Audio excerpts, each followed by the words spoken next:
బయట ఎవరూ లేరు. డోర్ ఎవరు కొట్టారు? ఎవరు కనిపించడం లేదు.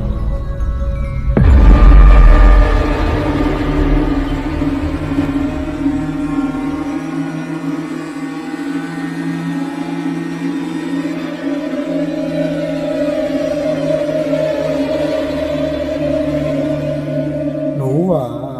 ఎవరు అనుకుని భయపడ్డాను కదరా. ఆయన ఈ టైంలో ఎందుకు వచ్చావు?